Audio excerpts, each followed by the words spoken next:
Welcome to The Details with Adam Friller and Cecil Walker. This is a podcast where we examine the intersection between solution-focused brief therapy and current topics happening in the world. And we do this because we genuinely want the world to be a better place. So enjoy and come examine the details with us. So, Cecil, today we are going to spend a little bit of time talking about, as it was mentioned in the introduction, some current events, things that are happening. And one of the things that seems to be dominating the news at this point is Twitter and the happenings that are going on with Twitter. For those of you who are unaware, Elon Musk, I said but recently purchased Twitter, acquired Twitter. I don't know. It's his. And kind of went into that acquisition with some strong statements about why he was doing what he was doing and kind of what he was hoping to achieve as he was doing that. And a lot of it came down to the preservation of the freedom of speech. A lot of it was to allow people to be able to say whatever they wanted to say without a lack of regulation, lack of red tape or retribution. And so with that as a backdrop, maybe I'll just throw out a question to kind of get us going. What sense do you make of that, of the necessity for the freedom of speech? And I'm going to tack on a big and, which is a big and. Are there limits that we should take into consideration when we think about the freedom of speech? Are there limits to what I should be able to say? I think I told you it was big. it is very big. Two things can be true at the same time. I think an ideal of free speech being a very important priority can be held, while also being aware that in practical applications, you just can't have limitless expression of everyone at the same time in the same place. So you said some really important things, and since this is all about the details, can I slow you down just a little bit? I get you said, you didn't say agree, but I suppose I'm going to throw that word in. Agree that freedom of speech is important. Yes. How come? Why is that important? Well, I think that gets down to the heart of the freedoms that most people in modern times come to accept as this is just our right as a human being. We are free to make the choices we want to make, enjoy the things we want to enjoy, live life how we want to live it in, quote, the pursuit of our own happiness. And so in expressing ourselves, we can express our subscription to these different ways of life, philosophies, our opinions and reactions to things. I think it's all an extension of I have a right as a human being to pursue the life that I want to pursue and to be happy in the ways that I want to be happy. And that includes even pushing back, expressing a reaction of dissent against other things, should that be politicians or policies or world events. I think all of that falls underneath that or is attached to that in some kind of a way. So I guess one more why question. Using freedom of speech as an example, because I think there's lots of rights that lend to I should be able to pursue the life that I want to pursue. But if we use freedom of speech as kind of the backdrop, why should I be able to speak in whatever way I choose, whatever way I want, whatever way is consistent with the life that I'm choosing to live? You used the word right. Why is that a right? Why is that a fundamental thing that shouldn't be removed from my experience? Because I think that starts to infringe on personhood in a way. When you say, obviously I'm speaking very vaguely, maybe it would help if we got more specific, but if you say that you aren't allowed to express your opinion, you aren't allowed to react to what's happening around you or at you, towards you, affecting you, if you say that your verbal digestion of this world and things that are happening isn't permitted, that starts to kind of diminish a bit on your participation in the life that you're living. And maybe in and of itself, a limitation of freedom of speech doesn't necessarily take away all of your freedom or your rights, but it starts to make that line feel like it's questionable. Where does your freedom begin and end if you're not allowed to express, your opinions on things? Okay. So now at some point, you can feel free to ask me questions, but I just have one more question for you, because in your original opening, you kind of said, yes, there is this freedom of speech and everyone should have it. But at the same time, then you put some limitations on it and said, but it's unfeasible for us to be able to say whatever we want to say, whenever we want to say, simultaneously in the same room. So that, I think, begs the question a bit of, so if this is a right that we should all enjoy, what are the limitations to that? Or what are the guidelines, I suppose, for limitations? I don't know if you can say, well, this is the line. Right. It is. I don't think I'm qualified to say, here's the line of everyone's rights down to a specific T. But I think the guiding principle is your rights are curbed at the point where you might start to subtract from someone else's rights. So it's where rights bump into each other is where the limitations naturally occur, I think. If your freedom to do anything, freedom of speech, freedom, whatever you want to put on the end of there, if in pursuing that freedom, using that freedom, you start to see yourself causing harm to someone else or subtracting from their freedoms, maybe you want to use your pursuit of happiness, your freedom to pursue your happiness to enforce someone else to do work for you. That obviously is subtracting from that person's pursuit of happiness. And so there has to be some limitations there. We have to be able to agree and say, well, in our individual pursuits of happiness, we can't make someone else make our lives easier. And I feel like that's a very fair line to draw. Yeah, I think that's true. I think another and maybe guideline for the limits is that if your individual right supersedes or would detract, I guess, from the collective good as well, I think that's slightly different than just my individual rights bumping up against the individual rights of another. But I think because we live in societies, because we live in communities, there also has to be a consideration of what's good for the group. Right. And I could assert my own personal rights at the expense of what's good for the group. And I guess if we kind of keep it in the realm of, free speech, if I hold on to the right of I get to say whatever I want to say, whenever I want to say it to the extreme, I could, and one of the things that's coming up in this dialogue about Twitter is, a prime example that regularly comes up is anti-Semitism, right? Where I say disparaging things about an entire group of people, in this case, Jewish people.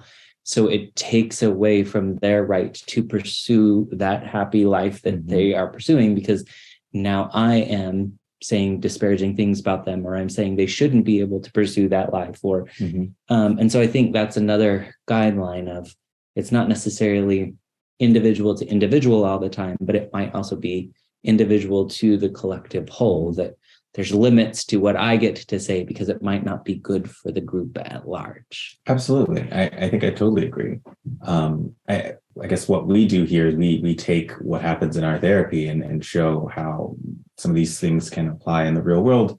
And I think that applies to this as well. In our work, it's not uncommon to have more than one person in the therapy room at the same time. You could have a parent and child, or two partners, or whatever. And similar to what we're talking about in Twitter and in the general public, we would like to uphold the ideal that any person in therapy could be free to speak whatever they want to speak and say whatever they want to say. But in that infinite freedom to speak, there's obviously areas of things that might be harmful or not conducive to what therapy is trying to accomplish, that might actually lead to, some feeling of threats or violence or whatever, something really disparaging. And so, again, you start to see how there's this ideal of a freedom of speech, but it needs to be curbed somehow with this understanding that there is a collective effort here, that there's another person who also has some freedoms that they need to enjoy, as well as a good here that we need to pay attention to. And the therapy process, just like I think our community interactive processes, only works when everyone has kind of an equal chance at greater good and at an equal chance of working towards this pursuit of happiness. And so we can't allow one person's freedom to subtract from this other person's freedom in that way. Yeah, it's interesting because as you were talking about like what happens in therapy, ironically, what came to my mind is my own family. And we were having a conversation earlier today at the dinner table, which our dinner table tends to like devolve quickly into chaos. We try so hard to like have meaningful conversations at dinner, and it just like unravels regularly. But as you were talking, I was thinking about an interaction that we had that I think is really relevant to this conversation about Twitter and speaking and all of it. And I have 3 children, but 2 of them are quite sarcastic with one another. And they were quickly like one-upping each other with sarcasm. And so as a good intentioned parent, right, I stepped in and I said, there's a line, right? There's funny and sarcasm can be funny up to a point of a line. And at some point you cross the line and sarcasm no longer is funny, but it becomes very personal and it becomes attacking.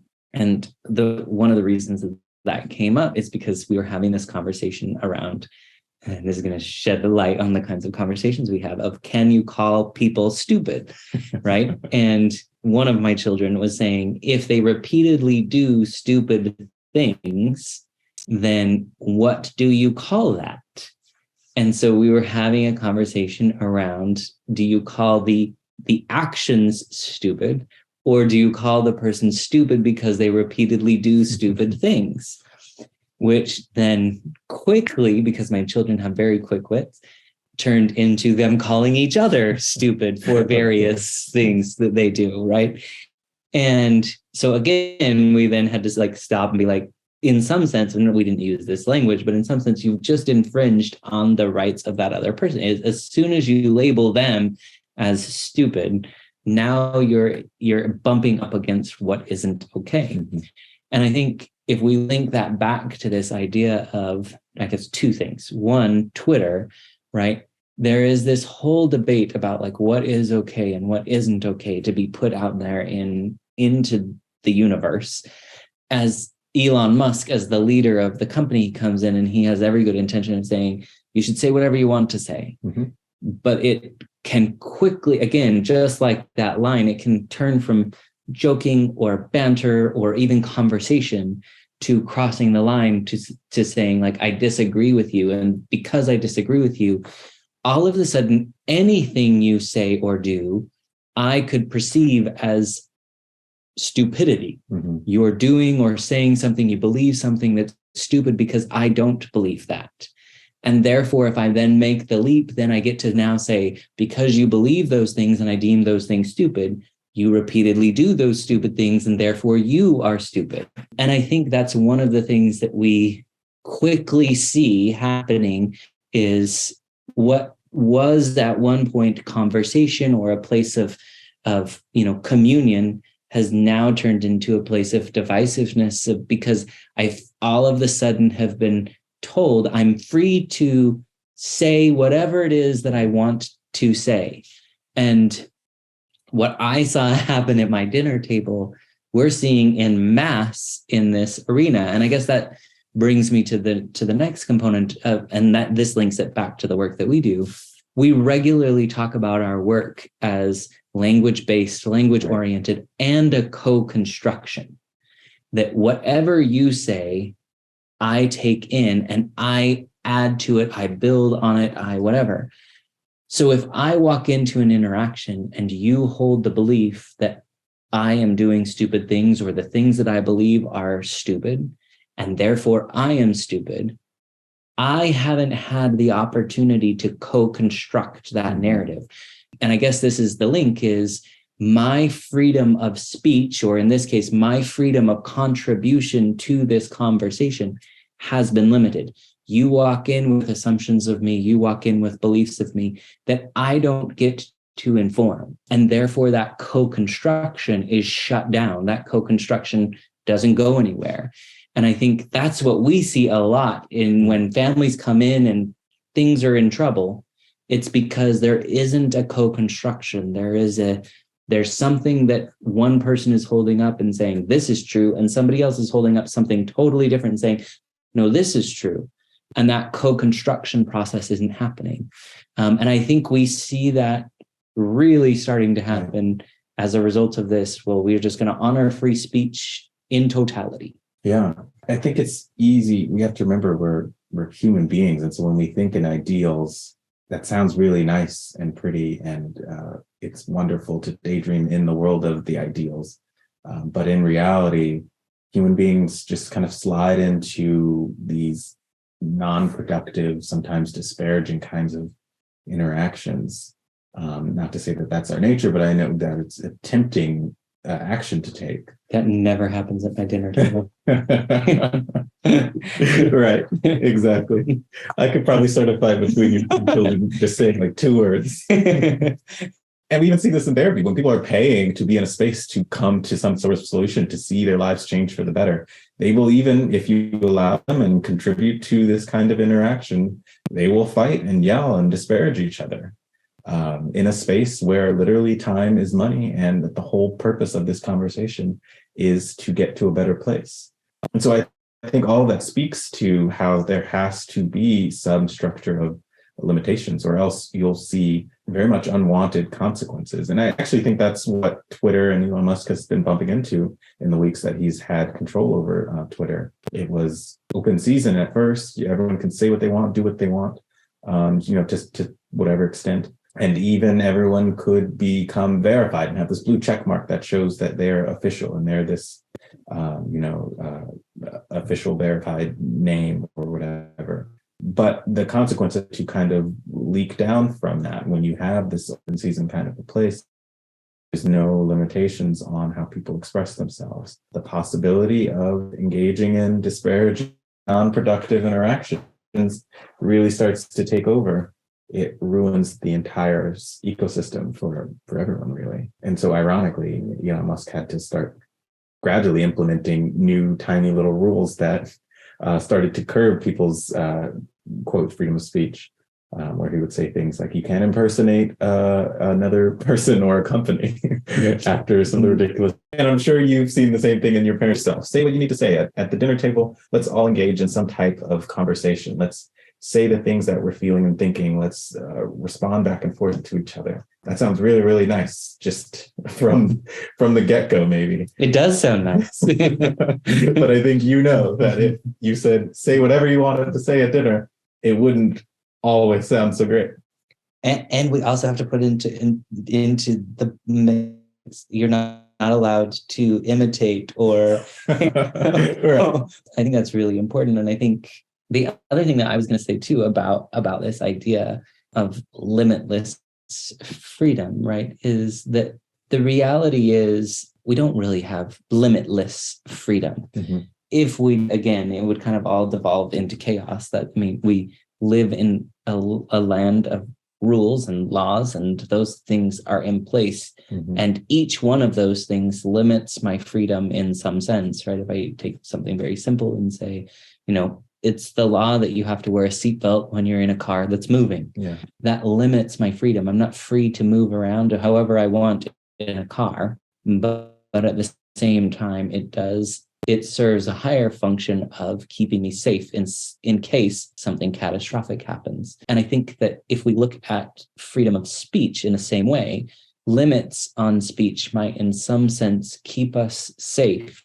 Mm-hmm. In the grand scheme of things. We might be protected from saying something that later we would regret. We might keep ourselves safe from retribution or retaliation, mm-hmm. from things that we shouldn't say, right? So I think that sometimes we think of limits as problematic, but in some sense, limits can be quite protective of us. Bringing that back into therapy, we try to have very structured conversations are geared at what are your best hopes? What's your desired outcome from this process? And people into therapy need to talk about my problem. I need to talk about how bad this is. In some sense, we try to construct a conversation that has more about going. We try to put limits on how much time and energy we'll give you to talk about how bad this problem is, or how much this is influencing your life. Mm-hmm. Not because we don't think that the problem exists, but in some sense, we think doing that might cause you more harm than not doing that. And so in some sense, we say, hey, put the seatbelt on of desired outcome.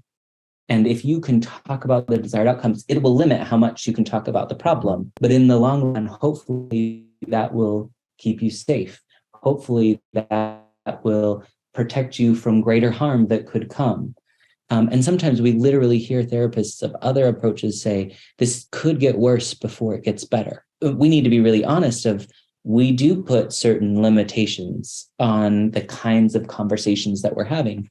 But we do that, hopefully we do that very skillfully. Hopefully we do that with some expertise, but we do that in the effort of trying to maximize the amount of good, not limit how much freedom you have in what you can say. Yeah, I really like that idea a lot, because it really starts to highlight, I guess, what's at the backbone of this entire conversation and any conversation around freedom of speech, is that the ability to say anything or have any kind of interaction includes some harmful versions of those interactions. It includes some paths that go towards something that most people would not want, a harmful outcome somehow. And so we're just trying to foster a desirable kind of outcome from these interactions. And so in therapy, we have to have a particular kind of conversation.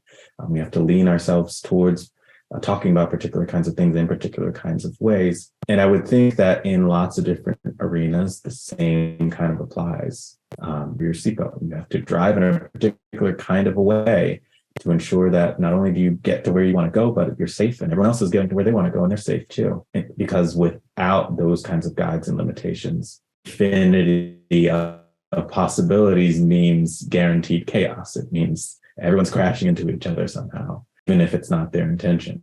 This is such a pristine area of life where our sole purpose in this interaction is we want to get somewhere. We want to be able to walk away from this feeling like we are now leaning towards some type of positive change.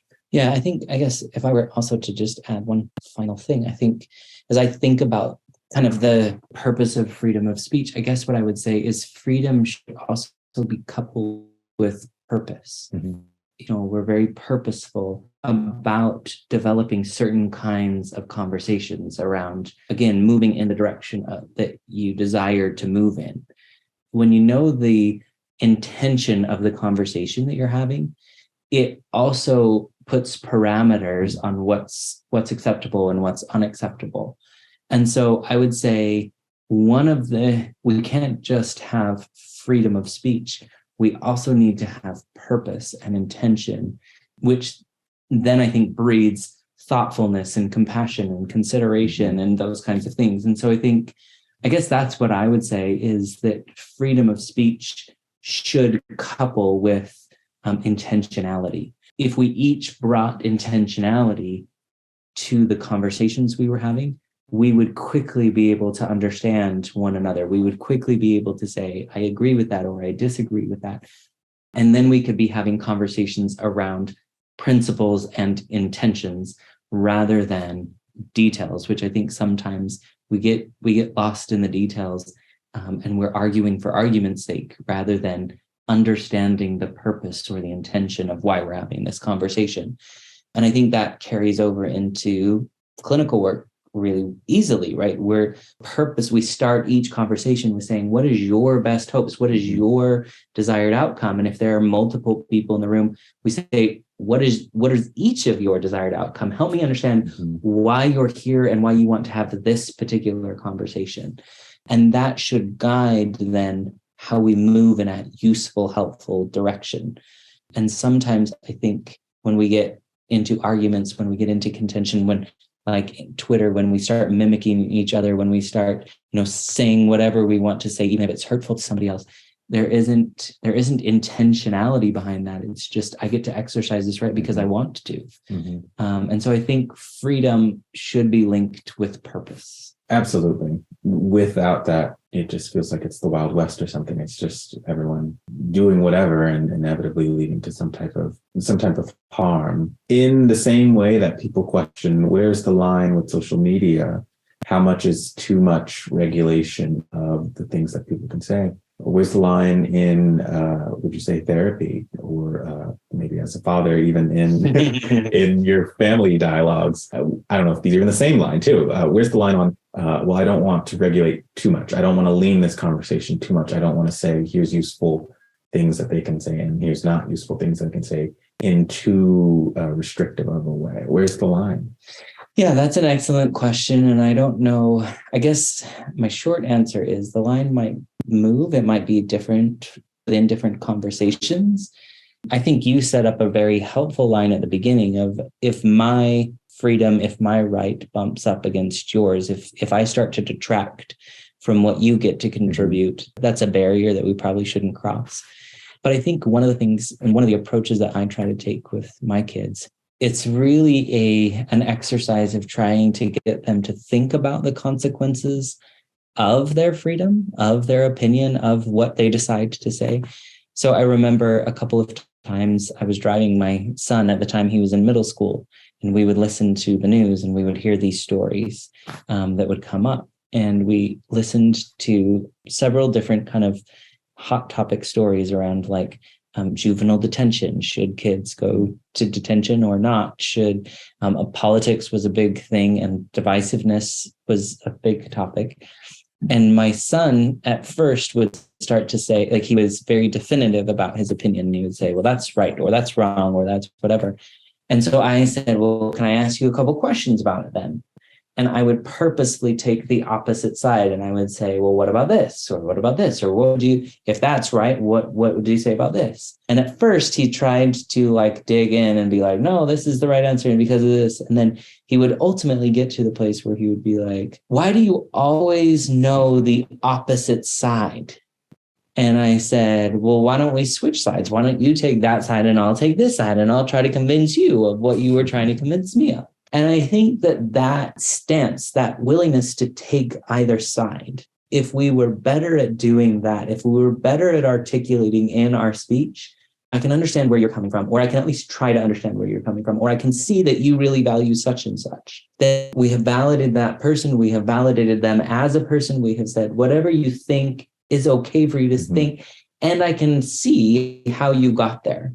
That opens a space of co-construction, that opens a space of them then saying, well, I can also see where you're coming from. And so I would say that's probably a foundation that we don't want to eliminate in our conversations, one of mutual understanding, right, or at least mutual curiosity. I remember you and I talking about politics recently, and there's a particular candidate that we were both a little baffled by. And I remember you saying, I would like to talk to every single person who is voting for that candidate. At first, my reaction was like, why? That sounds horrible to me. I would not want to understand anything about who is voting for that person. But then as I take a step back, right, that's such a more useful approach. Instead of saying, let me tell you what I think, and let me tell you why you're wrong, and let me call you names because you're voting for such and such a candidate, it's saying, I want to talk to you and find out why it is, like, where is that? And I think that's a much more helpful place. So I don't know if I would say like there's a line of like what's okay and what isn't okay. I think that the people voting for those candidates, they have the right to vote for those candidates, clearly. But I should go into interactions with them saying, help me understand what it is that you see, what it is that value, so that I don't now, going back to my dinner table, I don't think you're stupid because I can understand what it is that you value that's leading you to that place. Yeah. Oftentimes, what our real intentions are get lost in the words that we use to express it. I really like that summation of kind of what guides how to begin to draw those lines.